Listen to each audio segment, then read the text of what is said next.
안녕하세요. 또롱수학입니다. 오늘은 2024학년도 A형 8번 문제를 풀어보도록 하겠습니다. 3차 정방 행렬 A가 있고 행렬 B를 다음과 같이 정의했어요. 이때 다음 조건을 만족시킨다 라고 하면서 가의 조건, 나의 조건, 다의 조건을 줬습니다. 이때 A의 모든 고유값과 대각합 그리고 행렬식을 구하라고 했네요. 근데 사실 우리가 대각합이랑 행렬식은 고유값을 다 알고 있으면 해결이 돼요. 그쵸? 고유값들을 모두 곱한 게 행렬식이 되고 고유값들을 중복 허락해서 모두 다 더하면 트레이스가 됩니다. 따라서 우리가 고유값을 구하는 게 목적이 될 것 같아요. 누구의? A의 고유값. 근데 그 과정에서 B를 좀 탐색할 필요가 있겠다. 우선 가의 조건을 보겠습니다. A-3i가 역행렬을 갖지 않는다. 즉 가역이 아니라는 소리죠. A-3i는 가역행렬이 아닙니다. 역행렬이 존재하지 않아요. 그러면 A-3i x 0벡터 이 식을 만족하는 x값이 자명에 밖에 없나요? 아니죠. A-3i가 가역이 아니라고 있기 때문에 이 식을 만족하는 비자명의 x0가 존재합니다. 즉 다시 얘기해서 A-3i x0를 하면 이게 0벡터가 된다라는 거죠.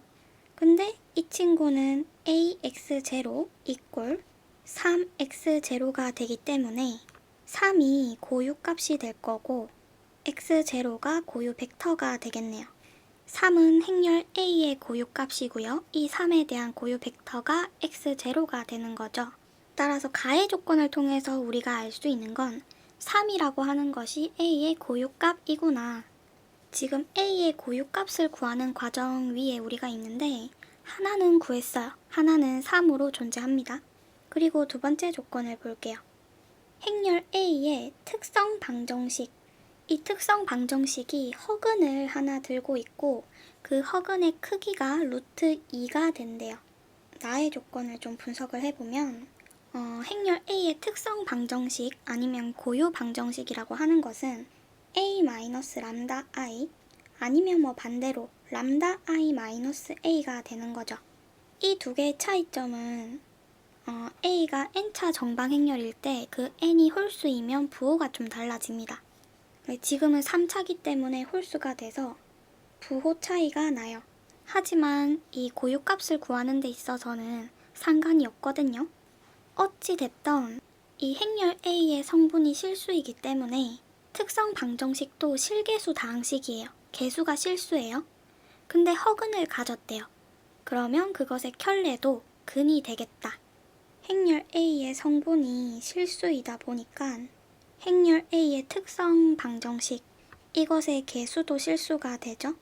근데 허근 알파가 있대요. 근데 그 말은 켤레도 근으로 있다라는 소리잖아요. 따라서 A의 특성 방정식은 일단 3을 고유값으로 가지기 때문에 x-3 그리고 허근도 가지고 있기 때문에 x-알파 그것의 켤레도 근으로 가지고 있다. 어쨌든 A의 고유값이라고 하는 것은 3이 있고 알파가 있고 알파의 켤레가 있어요. 근데 이 알파 값을 구체적으로 지금 구해야 되는 거죠. 그것을 다를 통해서 우리가 구해낼 수 있을 것 같아요. 다의 조건을 봅시다. 아까 행렬 B라고 하는 것이 어떻게 정의되었었냐면 A제곱 마이너스 A 플러스 5i로 계산이 되었거든요. 이렇게 정의를 했거든요. 그럼 행렬 B의 고유값은 어떻게 됩니까? A의 고유값을 x제곱 마이너스 x 플러스 5 이 식에다가 차례로 넣으면 그게 바로 행렬 B의 고유값이 되죠.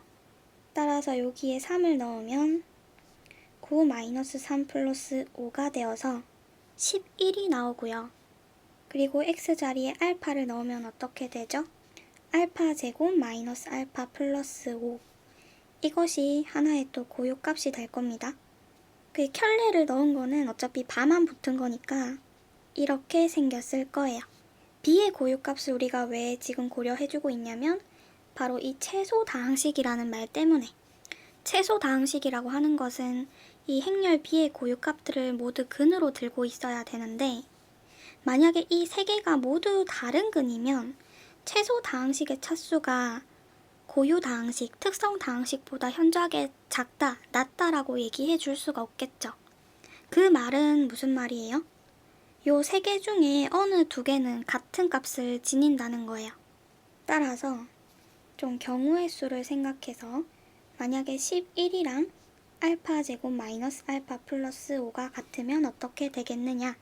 얘는 알파 제곱 마이너스 알파 마이너스 6 이꼴 0이고, 이때 알파의 근은 3 아니면 마이너스 2거든요. 근데 알파가 허근이라고 했기 때문에 이 경우는 모순이 생기겠죠. 비슷한 논리로 11이랑 알파 바를 해도 마찬가지일 거예요. 그래서 이 세 개 중에, 이 고유값 세 개 중에 어느 두 개가 같아야 된다라고 한다면 바로 이 식과 이 식이 같아야 될 것이라는 것을 알아낼 수가 있습니다. 그래서 이 식으로부터 알파를 찾아내서 A의 고유값들을 모두 구해내자. 알파 제곱 마이너스 알파 플러스 5가 알파 바 제곱 마이너스 알파 플러스 5. 지금 여기 바가 붙어야 되죠? 그럼 이 식에서 5가 지워지고 알파 제곱 마이너스 알파 바 제곱은 알파 마이너스 알파 바. 근데 이 친구가 사실 알파 마이너스 알파 바, 알파 플러스 알파 바잖아요. 따라서 이렇게 없어질 수가 있겠죠. 이 알파는 허근이기 때문에 허수부가 0이 아니에요. 따라서 알파 마이너스 알파 바가 0이 될 가능성은 없고 이렇게 지워줄 수가 있습니다. 그러므로 알파 플러스 알파 바가 1이 되는구나. 근데 이 문자는 지금 두 개인데 식은 한 개밖에 없으면 알파를 못 찾아내겠죠? 근데 위에서 어떤 조건이 있었냐면 알파의 크기가 루트 2다. 이게 주어져 있거든요.